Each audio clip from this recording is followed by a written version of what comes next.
Bless you, family. It's your Las Vegas naval historian, Minister Stretch Sanders, giving you some Black history that's local and national. This brother is one of those figures that I'm not sure if a lot of us have heard about, but I always have an appreciation of sharing stories of our former civil rights leaders and those who got engaged in what we call good trouble. And I really wanted to educate you all on a brother by the name of James Allen. I was very intrigued by his story.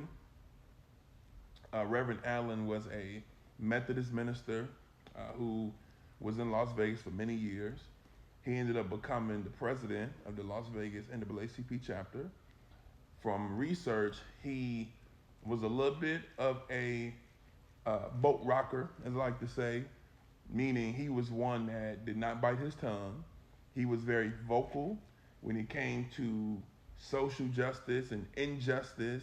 You know, he was one of the ministers that you saw that was on the front lines. He was a younger brother, late 20s, early 30s.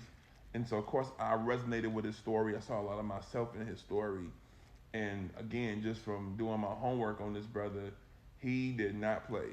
When it came to standing for something, when it came to fighting for something, he was one of those individuals that was very vocal.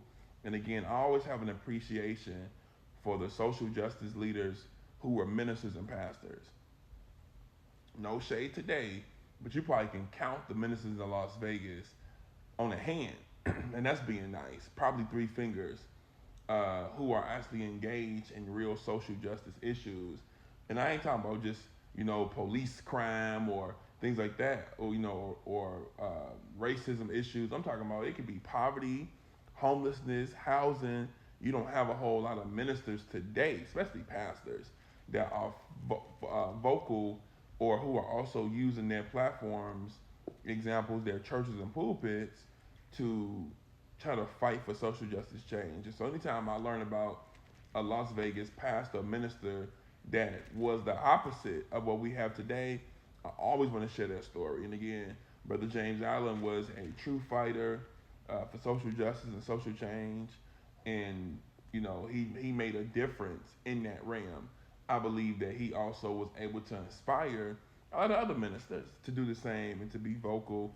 And that's why I take it seriously for me to be outspoken and to be engaged, because I never know who's watching me and what other ministers are looking at my fight, saying, you know what, that brother's doing it, I can go ahead and do it too. So hopefully we can learn something from ministers like James Allen and others, that, as a minister, you have an obligation and a calling to be engaged with social justice and injustice and the freedom and liberation of the people. So again, Brother James Allen, thank you for your contribution and for your fight and your sacrifice.